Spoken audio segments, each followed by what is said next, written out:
పంజాబ సింధు గుజరాత మరాఠ ద్రావిడ ఉత్కల వంగా వింధ్య హిమాచల యమునా గంగా ఉజ్జల జలధి తరంగా तब शुभ नामे जाने तब शुभ आशीष माने गाहे तब जय गाना जन गण मंगलदायक जय हे भारत भाग्य विधाता जय हे जय हे जय हे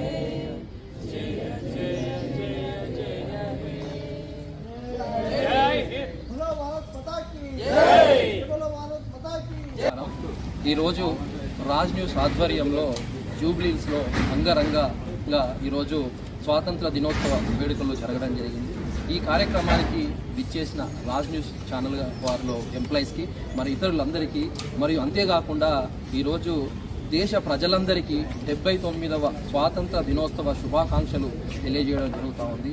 ఈరోజు మనందరికీ తెలిసిందే 15 ఆగస్టు 1947 అనగానే అది కేవలం తేదీ కాదు, మన భారతదేశము బ్రిటిష్ పాలన నుంచి విముక్తి పొందిన రోజని, ఆ రోజు భారతదేశ చరిత్రలో సువర్ణ అక్షరాలతో లిఖించబడిన రోజు, అదొక చారిత్రక ఘట్టమని ఈ సందర్భంగా తెలియజేస్తా ఉన్నాను. అంతేకాకుండా భారతదేశము బ్రిటిష్ పాలన నుంచి విముక్తి పొందడానికి ఎందరో మహనీయుల పోరాటాలు, మరెందరో మహనీయుల త్యాగాల ఫలితమే మనకు స్వాతంత్రం సాధించుకోగలిగినామని మనందరికీ తెలిసింది.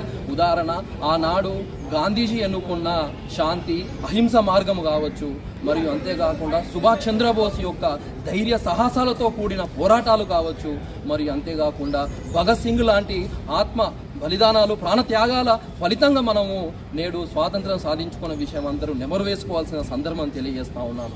అంతేకాదు 79 సంవత్సరాల ఈ ప్రయాణంలో ప్రపంచ చరిత్ర పుటంలో మన భారతదేశానికి ఒక సంసిద్ధంగా సువర్ణ అక్షరాలతో మనకు సమున్నత స్థానం కలిగిందని, అంతేకాకుండా మన ప్రజాస్వామ్య దేశము ప్రపంచ దేశంలో మన భారతదేశము అతిపెద్ద ప్రజాస్వామ్య దేశంగా, మరియు అంతేకాకుండా 4వ ఆర్థిక వ్యవస్థగా ఎదగడం అంటే ఎన్నో పోరాటాలు, ఎందరో త్యాగాల ఫలితంగానే మనం ఇది సాధించుకోవాలని తెలియజేస్తా ఉన్నాను. ఈరోజు స్వాతంత్ర అనంతరము మనందరికీ తెలిసిందే లౌకిక ప్రజాస్వామ్య గణతంత్ర దేశంగా మనం ఎంతో ప్రపంచ దేశాలకే ఆదర్శంగా నిలిచిన దేశం భారతదేశం అని తెలియజేస్తున్నాను.